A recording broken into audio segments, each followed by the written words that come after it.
Blackhawks fans, welcome into the Four Feathers podcast. It's Johnny Nani alongside my guy Ron Luce coming at you on the brink of offseason season. GM Ron, how you doing this evening?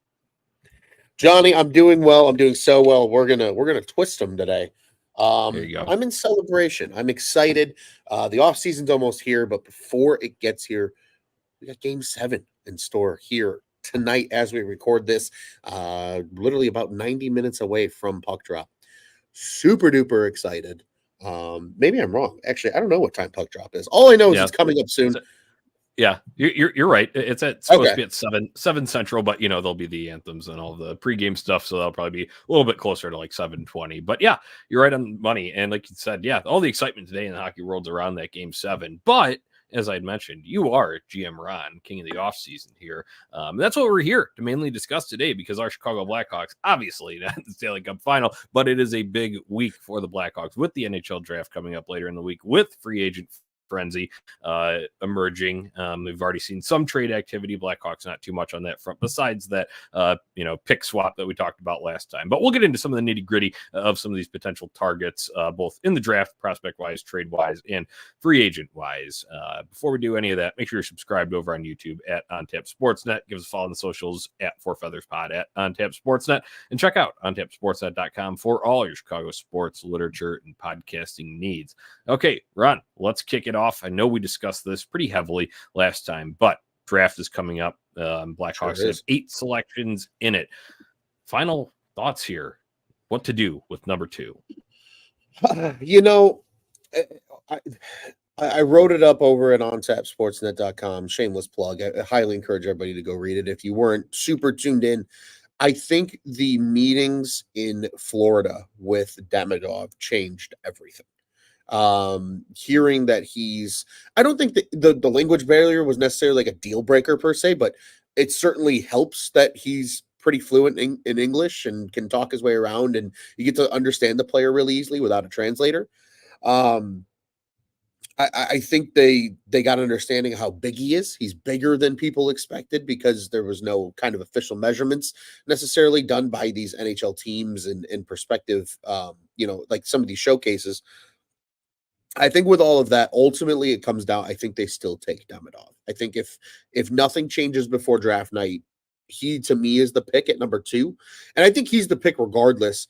I know there's a rumor floating out there that we're going to talk about later that could potentially, if it were to go through, deplete the Blackhawks of a right-handed defenseman. If that's the case, maybe, just maybe, there's some consideration for Levchinov there at number 2 then. But I firmly believe it will be Demidov as the pick at number 2, Johnny. I don't know if you share in that sentiment.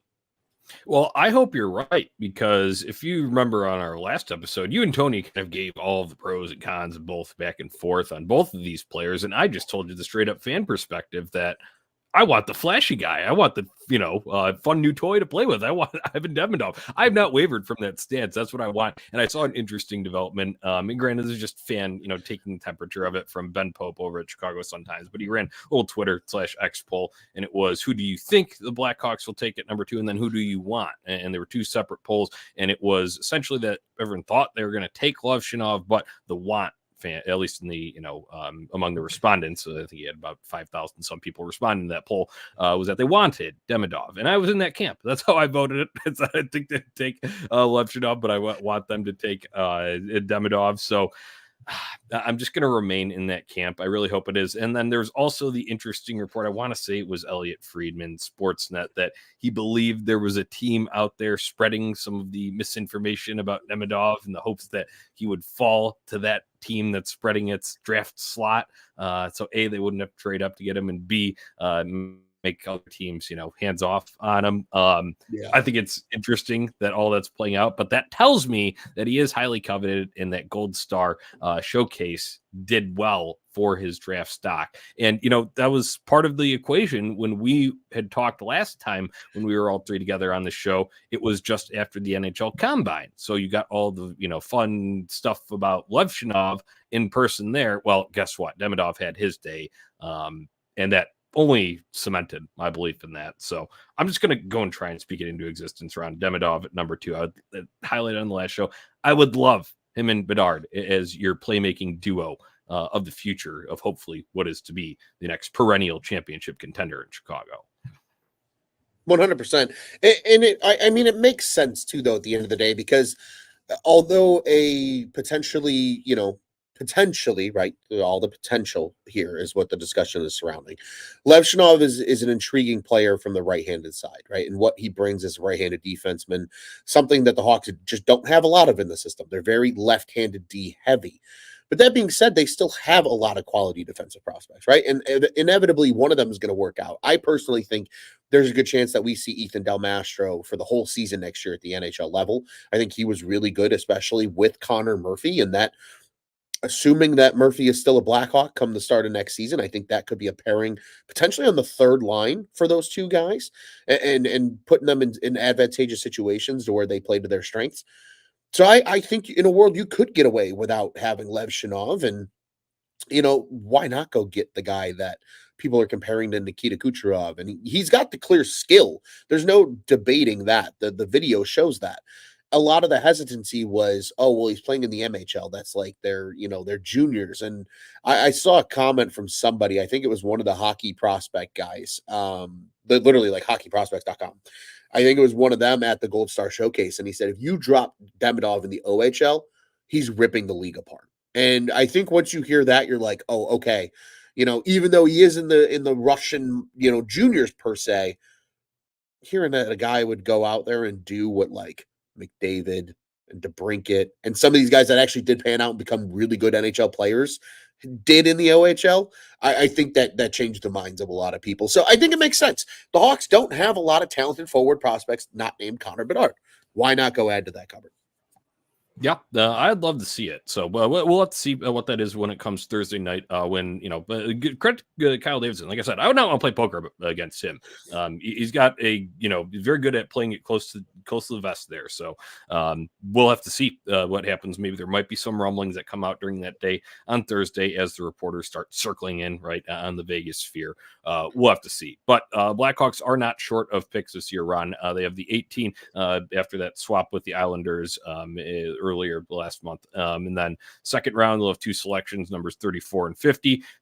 Third round, two selections as well at 67 and 72. Fifth round will be number 138 overall, and their last one is a sixth rounder at number 163 overall. Ron, this is the kind of stuff that we talked about, piling up this draft capital. You could potentially see one or more of these selections on the move, but if they do fill it out, then you are having another wave of prospects added to this cupboard that Kyle Davidson has worked to build up since taking over as the full-time GM here. Absolutely. And I think the important piece there, Johnny, that you highlighted is where those picks fall. Having 6 picks in the first 3 rounds of the draft, that's how you accumulate talent, right?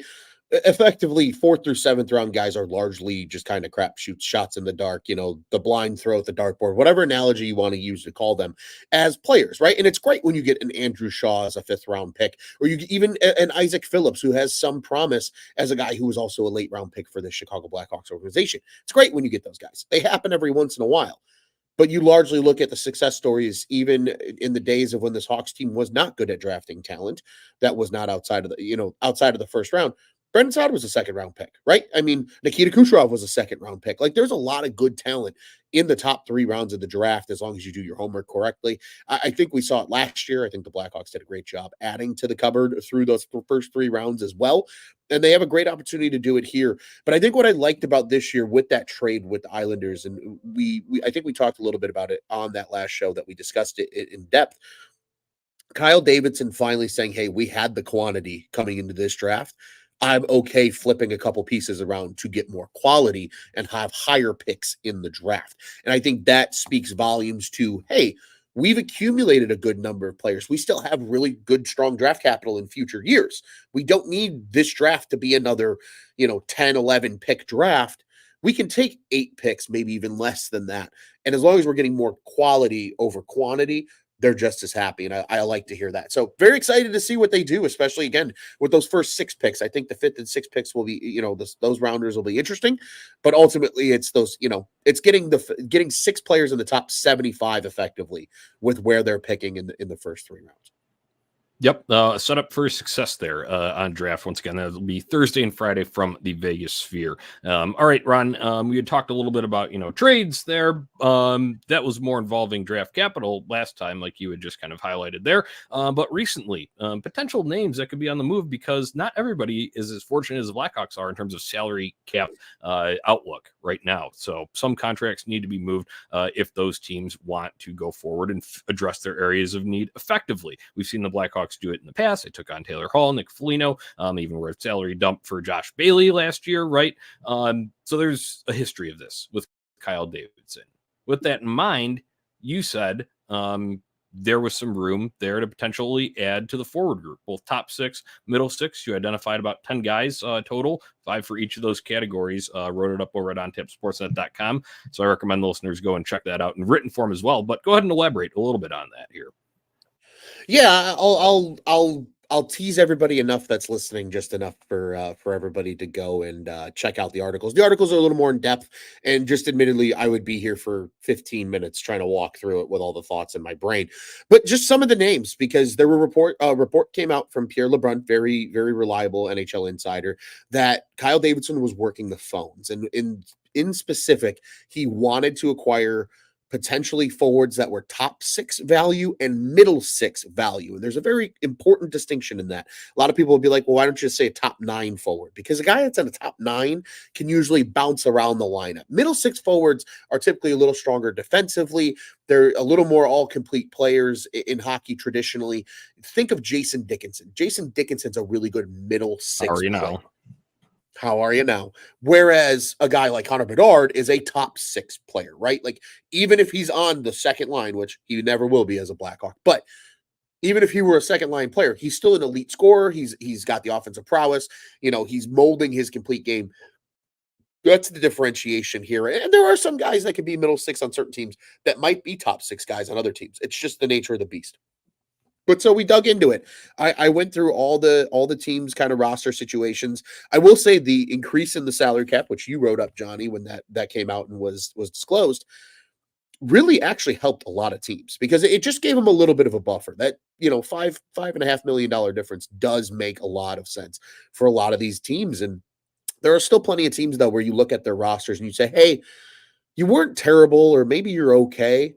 But like, if you can go out there and maybe move a couple $1,000,000 and like get 2 guys for $4 million a piece, that's a big upgrade for those teams. So that's the teams that we focused on. So the Philadelphia Flyers were one.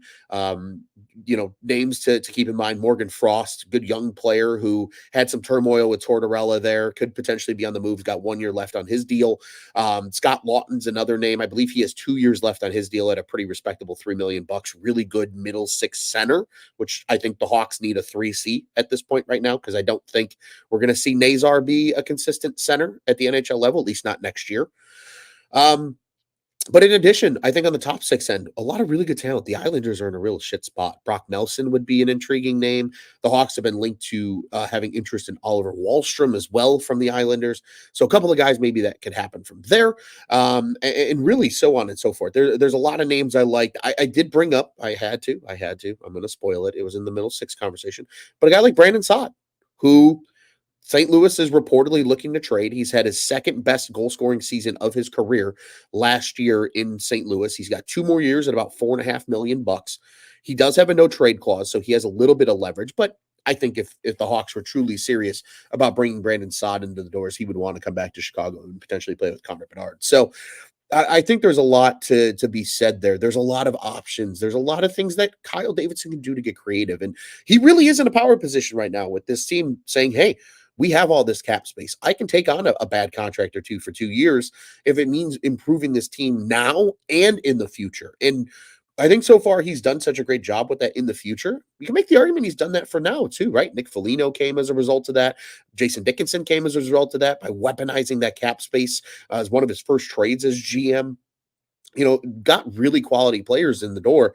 I think they can continue to do that this offseason. And again, just the names that I wrote up, I think is just a short list. There's probably another 10 to 15 names that could be thrown in the hat and at least have a case as players that the Blackhawks should ultimately target. So highly encourage everybody to go check that out. And I'm happy to be added on this one. If you tell me I'm ridiculous for including some of these guys, let's get that conversation going, because I think it's going to be a lot of fun as the draft and NHL free agency kind of comes on, because pretty much starting tomorrow, if we're being brutally honest, on Tuesday, there's a good chance we start seeing some shit happen before the draft, because the draft starts it's the 28th. So Friday night is the start of the draft, I believe. Only 3 days before the start of the draft. Like, teams are going to start wheeling and dealing more. We already saw 3 trades happen even before the end of the Stanley Cup final. I think it's just going to pick up from here pretty much starting on Tuesday. So go check that out and tell me what you think. And I'm expecting the Blackhawks to be potentially active here in the next 72 to 96 hours, Johnny. Yeah, Ron, I will say that there were ones that made plenty of sense, and there were a couple of names in there that I was a little bit surprised to see there. But once again, these are all just potential options that the Blackhawks could do to go and help out another team in their cap situation while gaining assets for now and the future, as you'd mentioned. All right, there's a specific rumor out there that just popped up recently. I haven't dug too much into it, but you have, and it involves another Central Division team. Go ahead, tell us about it. It does, and I think that's why it's so interesting, is it because it does involve another Central Division team. You so infrequently see teams trade within their division unless it absolutely works in both teams' favor. And in this case, it involves the Winnipeg Jets, a team that had a really good season by all accounts. I think they surprised a lot of people. I'll admit they surprised me with how good of a year they had. They have their pillars in place, but they could do some things to kind of shake things up. They need another defenseman. They could use more prospect capital kind of going forward. They have kind of traded some of that prospect capital to load up over the last couple of years and go on some of these playoff runs. There is a rumor circling that the Blackhawks could potentially move the 18th overall pick in this draft. They can move Connor Murphy, who does have a slightly modified no trade clause, but he can be dealt, and Lucas Reichel, even though you just inked him to a very friendly 2-year deal, for Nikolai Ehlers and prospect Rutger McGroarty. And I think this is a fascinating trade. I didn't know much about McGroarty initially. The name didn't hit as much as it should have until I went and dove into the numbers. Played at University of Michigan, so he's very familiar with Blackhawks prospect. Well, Blackhawks forward now, we can say. He's played a game or two now. Mr. Frank Nazar, they were teammates. McGroarty, second on the team in points at the University of Michigan a year ago with 52 in just 36 contests. He was really, really good as a sophomore. There are rumblings, I believe, that he's a little disgruntled and might not want to sign with Winnipeg just because of the lack of opportunity. They're a very complete team, especially at the forward spot. This is the trade that works for both teams. Nikolai Ehlers, I believe, only has 1 more year left on his contract. He's an expiring contract, a little bit of an older player, but was still a 60-point producer a year ago in Winnipeg. Would look really nice potentially on a top line with a Bedard, or even on a second line as additional scoring depth. And McGroarty, as a 20-year-old, would be, you're essentially getting another first-round pick, even though you're moving off the 18th pick, to get a guy that I think you have a little more intel on what he could be at the next level, and an ample opportunity to let him play minutes to see if he truly is that guy at the next level. He is a former first-round pick in himself, a 2022 selection, just like Frank Nazar was for the Blackhawks. So very intriguing trade. I think you and I can both agree in the sense that Connor Murphy would be solely missed. I think not only just from a defensive side, but also just from a leadership side in this organization. But that being said, if Kyle Davidson is truly serious about improving this forward group, that's a trade that really gets it done. And sure, you move off a first-round pick that you acquired and have now since acquired even higher in the draft. But to me, that's the best way to start building around Connor Bedard while you wait on some of these other prospects and guys to continue developing within your own system. Yep. Ron, it's interesting just because from watching the Winnipeg Jets consistently, Nick Ehlers is a speed demon. He is like, you talk about that mold that wanting to play with speed and tenacity that Luke Richardson and Kyle Davidson are now, shaping the roster to be more like in their vision. That kind of fits right up that alley in that one. So that's like intriguing to me. Notably not too involved on the prospect side there. It does give I will say, just to play devil's advocate, does give a little pause. If there was, I did see a video of him that, oh yeah, Winnipeg Jets have always been the, place that I want to go and all of this and that, and then recants that, and now you're here potentially looking at it traded. I understand there's dynamics, professional dynamics, position dynamics, like you had mentioned, at play there, but that would be one thing that you may take a little pause from. And again, this is just a rumor. This is just a report. So there's no weight that this is, actually going to happen. But it's interesting, hypothetical to bring up here. But these are the types of deals that, you could potentially see because the frenzy is just about to get going, Ron. Speaking of frenzy, it'll be the free agent frenzy come July 1st. That's your Christmas morning. Who should we be on the lookout for? We understand the Blackhawks likely aren't playing in the deep end in terms of long-term big money deals, but the shorter term with a reasonable cap hit is probably up their alley in Kyle Davidson's vision. What do you think? It definitely is. There's quite a few guys that I really like in this year's class that I think can be had for minimal money. One of the top ones that I had, and he was actually included in that top 6 article that we were just discussing, is a quote unquote trade candidate because they could acquire his rights prior to NHL free agency, just as the Blackhawks did with Nick Foligno and Corey Perry a year ago.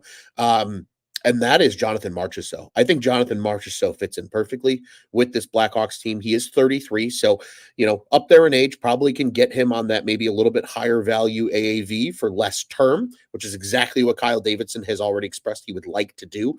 And I think what a lot of people disregard about Marchessault, everybody's like, well, he's old, he was carried by that Vegas team. Was he? I think he was a huge part of it. He had a 69-point season.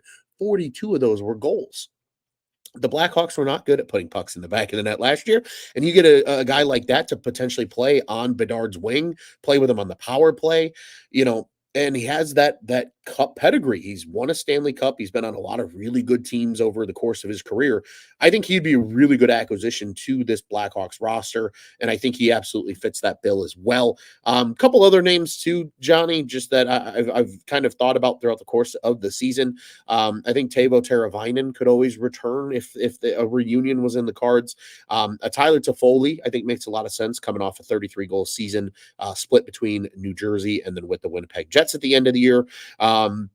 I think Elias Lindholm could be a fascinating case because I don't know if the Vancouver Canucks are going to try to bring him back. They've obviously just re-signed Filip Hronek to a very lucrative deal. So already some pretty significant cap dollars of theirs have been absorbed for the course of this offseason. So there's a lot of names out there. There's a lot of guys to be had. Certain guys are obviously going to want larger contracts. You mentioned, Johnny, the Hawks not playing in the deep end for guys like Sam Reinhart, guys like Jake Gensel, more likely than not, although I know the rumors are out there. But those are some of the guys that I'm looking at when July 1 comes in and opens that morning is, I think personally, if I had to put a bet down on one guy that I think Kyle Davidson targets, I think Jonathan Marchessault is that guy for me. All right. That was one that was potentially, mentioned by you in one of those articles there. That was one that I was going to say, I was a little bit intrigued by it. I don't know. I really don't know about that. It's hard to envision it. I don't know. I feel like that's, feel like he'll be playing elsewhere. That's just a gut feeling, though. But I don't have any reported basis to go off of that. But I can see the fit as you had laid out in your eyes there. So let's see on that front. There was one here about, would Steve Stamkos go to, Chicago, thinking about leaving Tampa. That's exactly what you were talking about there, hitting at the Blackhawks. Not really playing in that space. That's, it was a fun, sexy idea when it was like, Hawks were eliminated. Tampa Bay Lightning had just gotten eliminated in the first round. Everybody thought about that. But when you go back and realistically stamp out the Blackhawks blueprint there, doesn't Stammer is an older player, though. I think there is a world where if he just wanted to come and be a part of this thing in Chicago, that he could sign for less money. But I think just based on Stamkos being a competitor, I think he's going to go to a contender and maybe take less money. That's what I'm expecting to happen with him. Yep, that's. I was just, thinking about age-wise too. It's this Blackhawks team is still, no matter what they do addition-wise, unless they went completely crazy here, we're still talking another 2 seasons until it's like legitimate like playoff contention here. And it is contingent on things going right in terms of prospect development and then continuing to add further there. No one, has the magic crystal ball to see exactly how all of that's going to pan out. But you would imagine, based on where they are in the rebuild timeline, that's it. And that, in my opinion, doesn't line up with someone like the Steven Stamkos of the world. Yeah, 100%. And an interesting comment here as well from Brian. He asks about Caleb Addison, pretty good, young, promising defenseman. Apparently, the Sharks aren't looking to re-sign him. I think anything is on the table. The Hawks are going to go get a right-handed defenseman. Now, whether that's somebody older like a Christopher Tanev or whether that's somebody younger potentially like an Addison, I think it's absolutely possible. But that being said, who knows? Who knows what we're going to do? And I think that's the thing is, like you said a little bit earlier, Johnny, Kyle Davidson is so good at keeping things close to the vest that, quite frankly, we have no idea. We have a general understanding of what he wants to do in terms of type of contracts, but we don't know who this team is targeting and who they see as fits into what they're trying to build. So I'm really, really excited to kind of see what happens here, because I do think the Hawks are going to be more aggressive than they were last year. For those that maybe don't recall, one free agency signing occurred on day one of free agency for the Blackhawks. That was Ryan Donato, which largely has worked out quite well. He's fit in really nicely with the Blackhawks. He's still young. I think he's a guy that if he took a big step forward this coming year, maybe puts up a couple more points, he's either getting a payday in Chicago for a couple of years or he's going elsewhere and probably getting a pretty decent payday as well. I think I could feel Davidson going in and maybe making 3 signings. I think there's one on the blue line and then 2 at the forward spots, especially if he can't make any trades. I think if he makes a trade, it might just be one guy at the forward spot. But even then, I think there's a world where they overhaul their bottom 6 too, Johnny, because right, the Tyler Johnsons of the world are probably leaving. There's a chance a guy like Mackenzie Entwistle's out the door. Ben Pope reported recently that it sounds like Reese Johnson's going to be moving on from this franchise. So there's going to be a lot of bottom 6 space, and I don't know if they have enough forwards at the Rockford level to come up and fill that bottom 6 space adequately. I can see a lot of one-year deals happening for some bottom 6 forwards as well on free agency day. So a bunch of things to, just keep an eye on and see what happens when it's all said and done, Johnny. Yep. That'll be interesting to see. Like you said, it's Christmas morning. That'll be coming July 1st. Kind of like an annual holiday there and a marker right in the smack dab middle of summer there to kick off the NHL offseason. You had talked about bottom 6 there. Only kind of news recently that we've gotten on this front. Cole Gutman will be back. So there is one, bottom 6 forward. That was a 1-year, 2-way deal that Cole Gutman signed. So he'll be back for the season, I would imagine, splitting some time between Rockford, and he'll have a chance to make the NHL club, but who knows, depending on how this trade/free agency period pans out here. All right. That's about it for the big kind of stuff coming up for the Blackhawks this week. Let's get into our usual segments. Ruffle some feathers, Ron. I'm feeling breezy. It's summer. I'm not ruffling anyone's feathers, but you got one. Go for it. I'm going to ruffle some feathers, Johnny. And this is probably going to be unpopular because a lot of people are fascinated with draft prospects and what, the possibility of what they can become. Trade number 18. Do it. Go get something that's a known asset, because guess what? You're sitting at number 2. You have a chance to get a Demidov or a Levshinov. Shiner here asking, talking about the beast blue liners, and he wanted Demidov, but he thinks he's shifted to Levshinov. And I'm curious to hear what you have to say about that too, Johnny. But I'm telling you, I think trading number 18, you're going to get an impact player at number 2 without a single doubt. If you want to see meaningful results, and by the you, I mean Kyle Davidson. You want to see the meaningful results of this team growing in this rebuild this season, which he's made very clear that it has to happen, right? They need to start winning more games. They need to be a little more competitive, picking further back in the draft next year than they are this year. In order for that to happen, you're going to need some proven talent. And the number 18 pick can go out there and get you that. Now, whether it's that Winnipeg trade that we talked about as a hypothetical, whether you're using that to maybe deal to Carolina to go get a Martin Nikosh, right? There's options there where you can still go get young talent, that's more proven, that's going to improve your club. And I think that's what they need to do. So I'm ruffling the feathers of those that think they're going to pick at 18. I think the best case scenario is they trade 18. You had your dream scenario last year with Bedard and Moore, right? We all saw how excited Kyle Davidson was when Oliver Moore fell to them when they picked. You've gotten those guys already.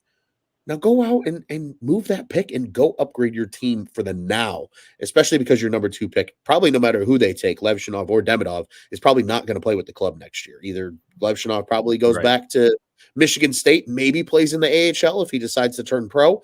And in the case of Demidov, obviously we know he has to go back to Russia. He's going to honor that commitment for one more year before he comes over to the United States. So interested to see what happens there, Johnny. But that's my ruffling some feathers. But what do you think on the blue liner discussion that Shiner propped up here?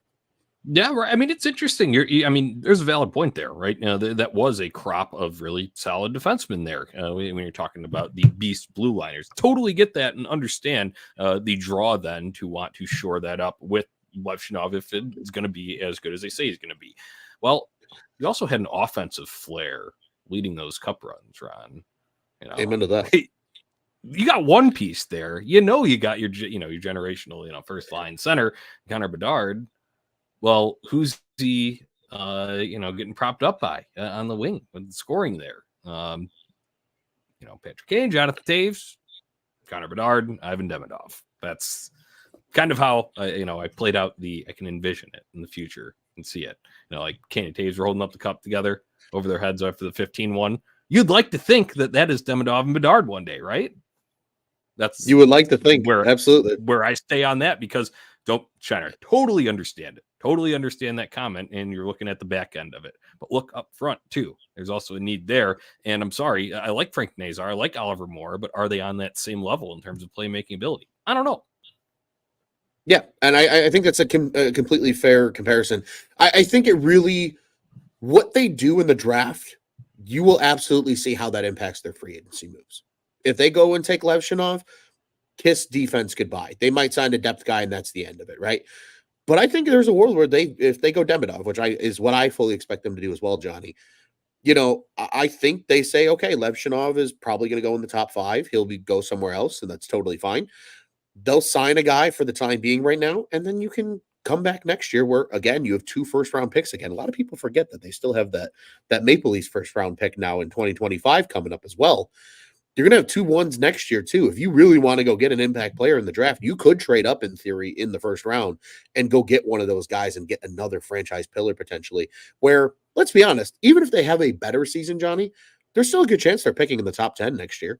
Like, even if you move up from 10 maybe to 6 or 7 or 10 to, 3 or 4, you're probably still going to get a really good player. So I like where your head's at, Johnny. I think, especially now knowing that Demidov is a little bigger than people had anticipated, right? Everybody had him as like 5'10", 5'11". Some people are saying he's like 6'1", and he's pretty well built for an 18-year-old. That's encouraging to me as well when it's all said and done. Right. Check the boxes on some of the prospect things and then the availability as well. When you talked about honoring one more season over there, because, the question, there is always the Russian question. How long are they going to stay over there? Are they going to be able to get out of it? Talking about Matvei Michkov from last year, and now Flyers fans are over the moon that he's going to be able to, come over here. And that's the latest reports that indicate that's going to happen. Right. Seems like Demidov will be on that same sort of track here, being over after this upcoming season. So I just kind of solidified my, sort of decision on that front, or my preference. We'll see what Kyle Davidson's decision ultimately is come this weekend. All right, Ron, on to our next segment here at the end. Stick taps. Who you got them for this week? I got stiff taps for the NHL, Johnny, and we've had a lot of comments here about Game 7 tonight, hockey content on Game 7. Let's go, asking if we care about it. I think every hockey fan does. It's still going to be fun. It's a great event, and that's what the stick taps for. It's stick taps for the NHL because Game 7s are cool and tough, especially in the Stanley Cup Final.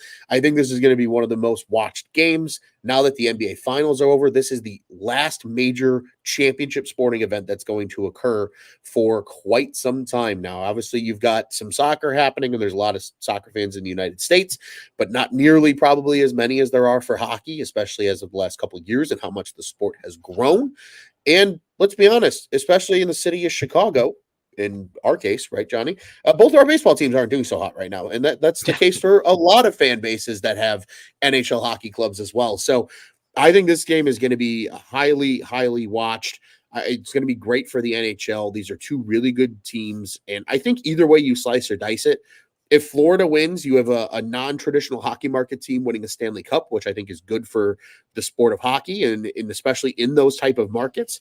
And if Edmonton wins, the entire country of Canada might shut down for about 4 or 5 days because it'll be the first time that a Canadian team has won the Stanley Cup since 1993 when the Habs last did it.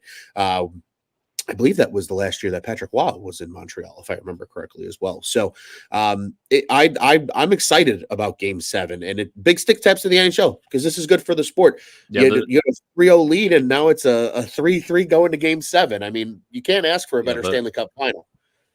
The script writers doing their job over there at the NHL. My stick tap will be 4-1, Mr. Dave Bolin, because you're talking about a Stanley Cup final coming up here tonight. Well, it's also the anniversary of one. In 2013, the magical 17 seconds, and I understand all of that went into do it, that rally at the very end of that game. And obviously, Mr. Bickle, I actually have a bobblehead of him up here in my cabinet. But Dave Bolin with the yard sale at the end, I mean, because that was the jubilation moment. You went from overtime, playing this out, sweating out, nerves. Nope. Guess what? We're taking that cup home tonight without the excess drama of the overtime or having to potentially go to a Game 7 back home. So that was awesome. That was the anniversary of it. Video is up on our socials over at Four Feathers Pod. Ron, we're getting down to the wire here. Prediction for that Game 7 tonight. What we got? This one's tough, Johnny. I've been asked this question about probably half a dozen times today, and I think I've had the same answer every time. The home ice advantage side of me wants to say Florida. The momentum side of me wants to say Edmonton. I fully expect this game to be within 2 goals, and that could include an empty netter. I think it's going to be a close, tight game. I think Edmonton's got the momentum. And it's really hard when you're up 3-0 to go to Game 7 and rally and come back from that. So Edmonton's playing with house money, man, and I think that alone is going to potentially steer the Oilers to their first Stanley Cup since 1989, I believe. It'll be interesting, Ron. I would agree with you that, I mean, obviously all the momentum is in the favor of the Oilers, but if you remember, Laura, we think we were on here on the night of Game 1 of the final, and we gave our series preview and prediction. My prediction was Florida in 6. Well, that didn't happen. I'm going to stick with the team. Go Florida gets it done tonight, and I think Matty Tkachuk and Sam Bennett might use the entire smelling salt stash that is available in the state of Florida tonight. So those guys, they're buzzing. Florida gets back on their complete game, which they've strayed away from in these 3 consecutive losses here. You saw that what can happen in games 1 through 3. Now, I do wonder about Bobrovsky. Is he okay mentally now? Like, he got shaken up, missed practice. I know there's everything gets magnified in the Stanley Cup final, but he was like, lights out games 1 through 3, and then a completely different story. Part of that's credit to Edmonton's offense, but never know. It's tough. I think my head tells me I should pick Edmonton for the momentum, but I'm also just going to be a little stubborn. Stick with my original team prediction, beating the Panthers. So. I respect that. Hey, sometimes you got to stick with what you originally go with, right? Go with your gut. And I'll tell you what, this really is almost, dare I say, like a perfect case scenario for the NHL, though, because like Florida winning the cup would be huge, right? Matthew Tkachuk, Alexander Barkov, Aaron Ekblad, right? All these guys. But obviously, like Edmonton winning the cup is also huge, even though that's a small town by, Chicago standards. I mean, McDavid and, Draisaitl and Nugent Hopkins. And like, I'm fully convinced, Johnny, that if the Edmonton Oilers win the Stanley Cup tonight, the city of Edmonton is just going to shut down for 2 weeks. Like nothing's going to get accomplished. It's just going to be a party on every corner of that city for probably the next 2 weeks. Nobody's going to sleep. Nobody's going to eat. It's just going to be, hashtag Crack'em celebrations all around Edmonton because, I mean, that fan base has waited a long time. Yeah, they had the glory days in the 80s and even in the early 90s, but think about like our generation of fan, Johnny, right? Like if we were Oilers fans, we would have never seen them win a Stanley Cup. Hell, we would have only seen them go once and lose to a non-traditional hockey market like the Carolina Hurricanes, like the Edmonton Oilers did in 06. So I really do believe that this is just ultimately it's good for the game either way. But when the team that has the best player in the world has the momentum, that can be scary. And I think that's why I'm leaning the way I'm leaning.